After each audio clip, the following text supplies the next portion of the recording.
បាទសួស្តីខ្ញុំបាទសូមធ្វើការសង្ខេបនៅមេរៀនថ្នាក់ទី12ដោយផ្ដើមសេចក្តីដំបូងចេញពីសម័យ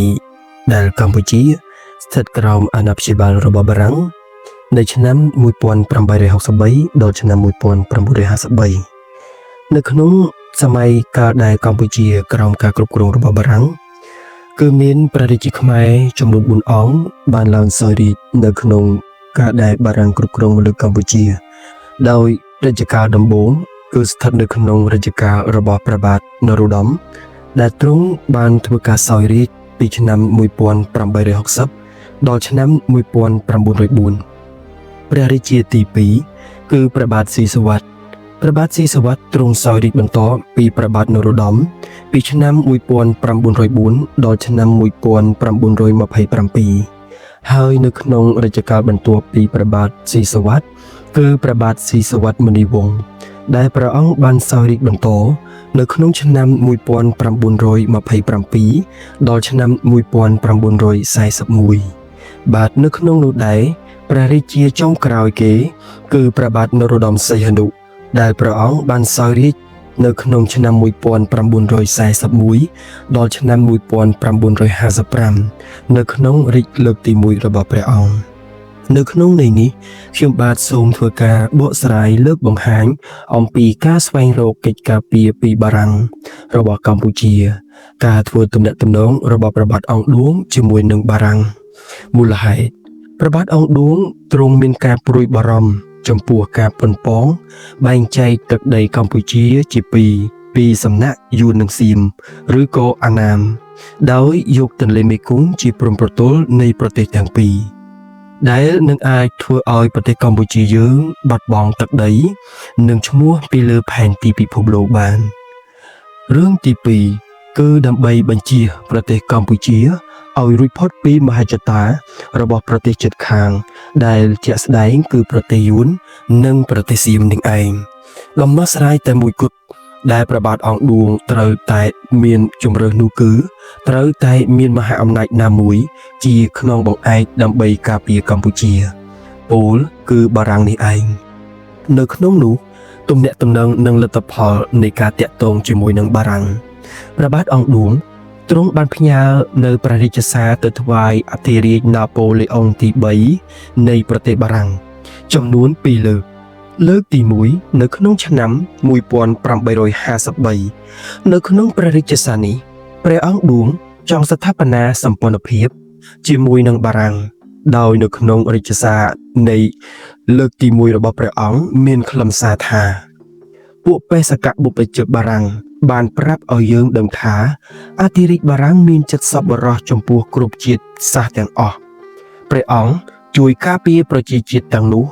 ដើម្បីធានាស្ថិរភាពនិងសុខុមាលភាពដោយមិនធ្វើឲ្យប៉ះពាល់ដល់ប្រយោជន៍ជនម្ចាស់ស្រុកនិងថាអធិរាជបារាំងល្អនិងពុំមានការប៉ុនប៉ងដោយព្រះមហាក្សត្រនានានៃទ្វីបអឺរ៉ុបដែលគិតតែជិះជាន់ប្រទេសដទៃក្រៅពីប្រទេសរបស់ខ្លួនដោយហេតុនេះយើងមានសេចក្តីរីករាយនឹងចងសម្ព័ន្ធភាពមួយរឹងមាំជាមួយព្រះចៅអធិរាជដែលនឹងធ្វើឲ្យប្រទេសរបស់យើងធំនិងសម្បូរដើម្បីសេចក្តីរុងរឿងនៃប្រទេសយើងនេះគឺជាខ្លឹមសារអត្ថន័យនៃព្រះរាជសារទី1របស់ព្រះបាទអង្គឌួងដោយឡែកខ្ញុំសូមបង្ហាញអំពីព្រះរាជសារទី2របស់ព្រះបាទអង្គឌួងដែលទ្រង់បានផ្ញើសារលិខិតជាលើកទី2នៅក្នុងឆ្នាំ1856ព្រះរាជសារនេះគឺមានខ្លឹមសារជាអត្ថថាចាប់ពីឆ្នាំ1846ស្ដេចនៅកូសាំងស៊ីនបានប្រកាសថាបណ្ដាខេត្តដែលគេយកបានពីកម្ពុជានោះមិនត្រូវស្ដាប់បង្គាប់ខ្ញុំនិងមិនត្រូវបង់សួយសារអាករមកឲ្យខ្ញុំទៀតទេលើពីនេះគេបានរារាំងមិនឲ្យធ្វើពាណិជ្ជកម្មក្នុងប្រទេសខ្ញុំនិងនៅតាមកំពង់ផែនានានេះហើយជាស្ថានភាពជាក់ស្ដែងនៃព្រះរាជាណាចក្រកម្ពុជាសូមព្រះអង្គទទួលស្គាល់ខេត្តទាំងនោះដែលមានឈ្មោះដូចតទៅខេត្តដូន័យដែលបានបាត់ជាង200ឆ្នាំមកហើយប៉ុន្តែខេត្តជាច្រើនទើបនឹងបាត់ពេលថ្មីនេះគឺខេត្តព្រៃនគរលង្ហោផ្សារដែកមេសព្រះត្រពាំងអង្គមក្រមួនស ទឹកខ្មៅពីមឬហាទៀងកោះត្រល់និងកោះត្រឡាចប្រសិនបើដោយចៃដន្យពួកអាណាមប្រគល់ខេត្តណាមួយថ្វាយព្រះអង្គសូមព្រះអង្គគុំទទួលពីព្រោះគឺជាខេត្តរបស់កម្ពុជាទេសូមព្រះអង្គមេត្តាករុណាដល់ខ្ញុំនិងប្រជាជនខ្ញុំផងដើម្បីបញ្ចប់នៅការបាត់បង់នេះលោកសាល់ដឺម៉ុងទីញីអ្នកការទូតបារាំងបានមកដល់កំពតនៅថ្ងៃទី7ខែតុលាឆ្នាំ1856ដោយមានបំណងចុះហត្ថលេខាលើអនុសញ្ញាពាណិជ្ជកម្មនិងសាសនាជាមួយព្រះបាទអង្គឌួងនៅទីនោះលោកបានតាក់តែងអត្ថបទអនុសញ្ញានេះដែលចុះការបរិច្ឆេទនៅថ្ងៃទី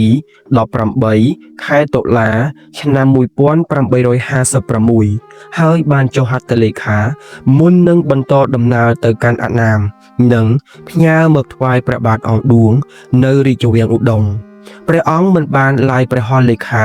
លើអនុសញ្ញានេះទេដោយសារមានការគៀបសង្កត់ពីសៀមដូច្នេះព្រះរាជបំណងចង់ស្ថាបនាសម្ព័ន្ធភាពជាមួយបារាំងនៅពេលនោះត្រូវទទួលបរាជ័យ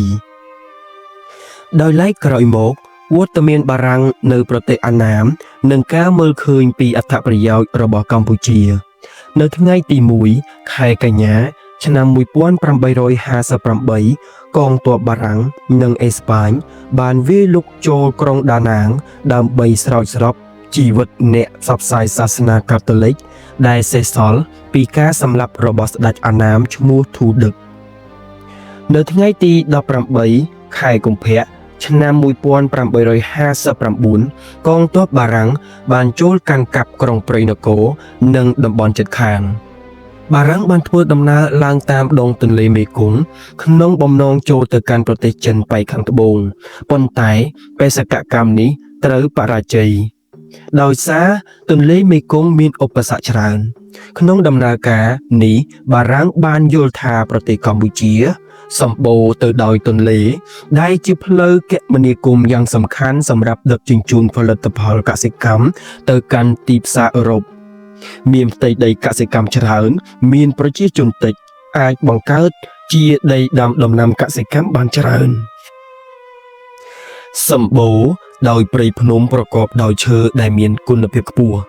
សម្បូរទៅដោយរ៉ែនៅក្រោមដីដែលធ្វើឲ្យបារាំងប៉ុនប៉ងយកទៅបម្រើវិស័យឧស្សាហកម្មជាតិរបស់ខ្លួនដំណាក់កាលស្ថាបនាគ្រឹះនៃរបបអាណាព្យាបាលទំនាក់ទំនងរបស់ព្រះបាទនរោត្តមជាមួយបារាំងបន្ទាប់ពីព្រះបាទអង្គឌួងសោយទីបង្គត់នៅឆ្នាំ1860ក្រុមប្រឹក្សារាជបល្ល័ង្កបានលើកក្សត្រអង្គវតីឲ្យឡើងស្នើរាជបន្តដោយមានការប្រឆាំងពីព្រះអនុជទាំងពីរគឺស៊ីវត្ថានិងសេរីវង្សនិងការបះបោរដឹកនាំដោយស្នងសូដែលបណ្ដាលមកពីប្រពៃណីរាជាធិបតេយ្យជ្រើសតាំងនោះអង្គវតីបាននាំយកនៅគ្រឿងរាជាភិសេកទៅបាងកកនាខែសីហាឆ្នាំ1861ក្នុងឱកាសនេះព្រះអង្គម្ចាស់ស៊ីសុវត្ថិទទួលរ៉ាប់រងកិច្ចការប្រទេសនិងរុញច្រានចលនាបះបោររបស់ស៊ីវត្ថាឲ្យថយទៅខាងជើងប្រទេសអង្គវតីបានយាងពីបាងកកទៅកាន់ក្រុងឧដុង្គវិញនៅខែមិនិនាឆ្នាំ1862នៅខែមេសាឆ្នាំ1862ទេសាភិបាលបារាំងប្រចាំនៅកូសាំងស៊ីនឈ្មោះថា De la Grandière បានបញ្ជូននាយទាហានជើងទឹកឈ្មោះ Douda de la Cré មកកាន់ព្រះបរមរាជវាំងឧដុង្គដើម្បីបញ្ចុះបញ្ចូលអង្គវតីឲ្យចងមិត្តភាពជាមួយបារាំងវិញប្រសិនបើព្រះអង្គម្ចាស់ចង់គេចចេញពីអំណាចសៀមនិងអាណាមក្រោយពីមានសន្ធិសញ្ញាអាណាព្យាបាលនៅឆ្នាំ1863បារាំងបានជួយឲ្យអង្គវតីបានឡើងសោយរាជ្យនៅថ្ងៃទី3ខែមិថុនាឆ្នាំ1864ជាស្ថាពរនៅក្រុងឧដុង្គដោយមាននាមសម្រាប់រាជថាព្រះបាទនរោត្តមសន្ធិសញ្ញាអាណាព្យាបាលបារាំងខ្មែរនៅថ្ងៃទី11ខែសីហាឆ្នាំ1863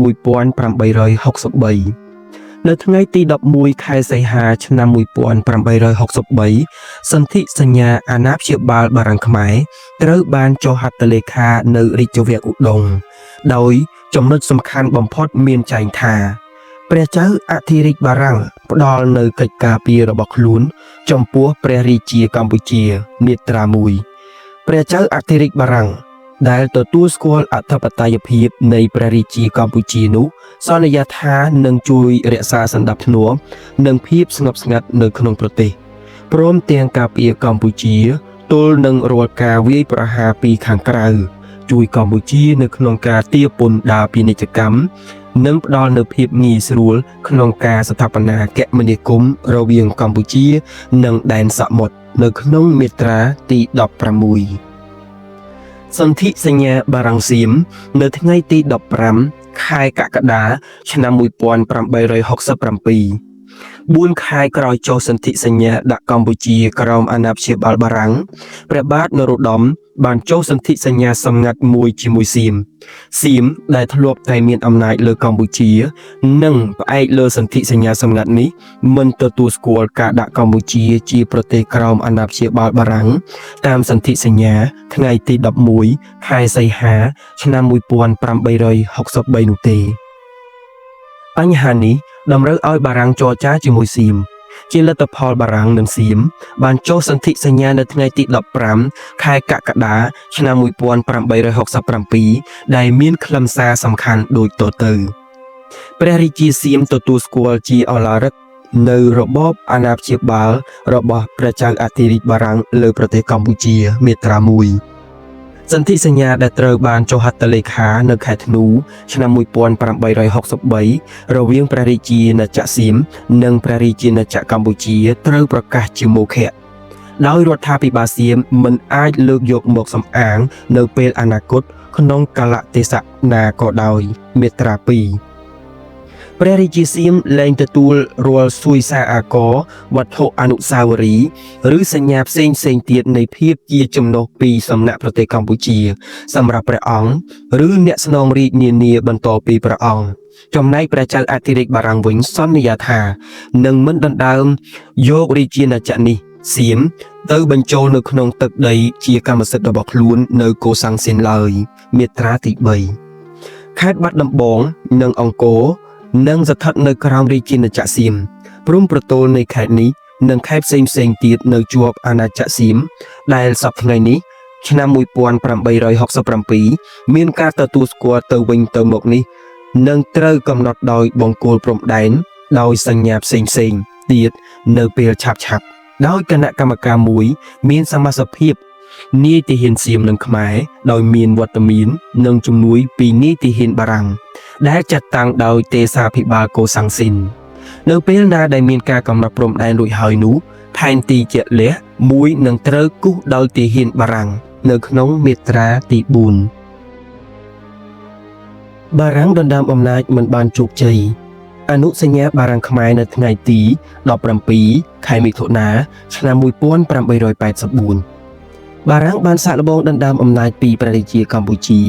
តាមរយៈអនុសញ្ញាបារាំងខ្មែរនៅថ្ងៃទី17ខែមិថុនាឆ្នាំ1884ដែលកើតចេញពីការបង្កើតបកខំនិងនៅក្រោមស្លាកកំណែទម្រង់ទោះជាយ៉ាងណានេះក្តី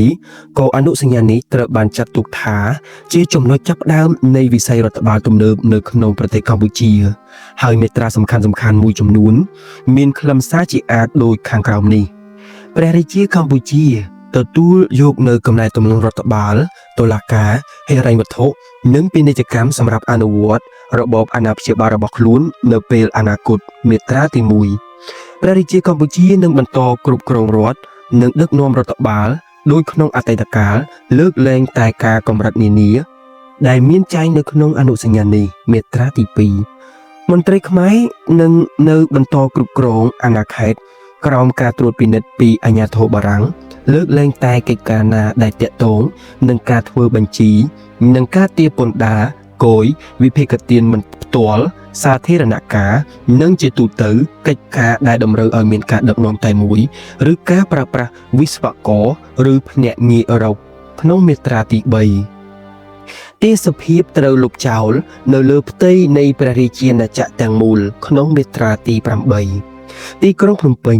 នឹងត្រូវគ្រប់គ្រងដោយគណៈកម្មការក្រុងមួយដែលមានសមាជិកភាព អគ្គរដ្ឋាភិបាលឬអ្នកតំណាងជាប្រធានមន្ត្រីឬពាណិជ្ជករបារាំង6នាក់តែងតាំងដោយទេសាភិបាលកូសាំងស៊ីនជនជាតិខ្មែរ3នាក់ជនជាតិអាណា1នាក់ជនជាតិចិន2នាក់ជនជាតិឥណ្ឌា1នាក់ជនជាតិម៉ាឡេ1នាក់ជនជាតិទាំង5ខាងលើនេះត្រូវតែងតាំងដោយព្រះរាជាកម្ពុជាតាមបញ្ជីមួយដែលដាក់ជូនទេសាភិបាលកូសាំងស៊ីនដូច្នេះអ្នកតំណាងជនជាតិខ្មែរមានតែ3នាក់ក្នុងចំណោម15នាក់ឬ1/5មាត្រាទី10បារាំងសាកល្បងដណ្ដើមអំណាចពីព្រះរាជាខ្មែរតាមរយៈអនុសញ្ញាបារាំងខ្មែរនៅថ្ងៃទី17ខែមិថុនាឆ្នាំ1884ប៉ុន្តែមិនបានសម្រេចដោយសារតែមានការបះបោរប្រឆាំងនៅឆ្នាំ1884ដល់ឆ្នាំ1887បារាំងបានបះបោរការប៉ុនប៉ងនេះទៅវិញហើយបានសាកល្បងម្ដងទៀតដោយទទួលបានជោគជ័យនៅឆ្នាំ1897តាមរយៈព្រះរាជប្រកាសចុះនៅថ្ងៃទី11ខែកក្កដាឆ្នាំ1897ការបះបោររបស់ប្រជាជនកម្ពុជានៅក្នុងឆ្នាំ1884ដល់ឆ្នាំ1887មូលហេតុកិច្ចព្រមព្រៀងនៅឆ្នាំ1884បានធ្វើឲ្យមន្ត្រីខ្មែរនិងជាពិសេសព្រះមហាក្សត្រខ្មែរបាត់បង់សិទ្ធិអំណាចដែលខ្លួនធ្លាប់មានពីមុនមកទើបនាំឲ្យមានចលនាប្រឆាំងបារាំងនៅខែវិច្ឆិកាឆ្នាំ1884ដល់ខែមករាឆ្នាំ1887ការចរចានិងលទ្ធផលដោយខ្លាចចលនាបះបោរคล้ายជាការទាមទារឯករាជ្យបារាំងបានសម្រេចសម្របសម្រួលជាមួយមន្ត្រីខ្មែរដើម្បីចរចារកដំណោះស្រាយនៅឆ្នាំ1886កិច្ចព្រមព្រៀងទ្វេភាគីបារាំងខ្មែរត្រូវបានចុះហត្ថលេខាដែលបាននាំមកនៅបារាំងសន្យាថានឹងមិនអនុវត្តខ្លឹមសារអនុសញ្ញាឆ្នាំ1884ព្រះមហាក្សត្រនិងមន្ត្រីរាជការខ្មែរបានទទួលមកវិញនៅតួនាទីក្នុងរដ្ឋបាលរេស៊ីដង់ជាន់ខ្ពស់បារាំងបន្តការងារជាទីប្រឹក្សាព្រះមហាក្សត្រខ្មែរដូចពីមុនដដែលចាប់តាំងពីថ្ងៃទី1ខែមករាឆ្នាំ1887ប្រព័ន្ធរដ្ឋបាលកម្ពុជាបានស្ដារឡើងវិញឯការប៉ុនប៉ងរបស់បារាំងដើម្បីកែប្រែសង្គមប្រពៃណីនិងទំនៀមទម្លាប់ខ្មែរឲ្យទៅជាបែបផែនផលិតកម្មកម្លាំងផលិតកម្មនិងទំនាក់ទំនងផលិតកម្មមូលធននិយមមិនទាន់ទទួលបានជោគជ័យនោះទេ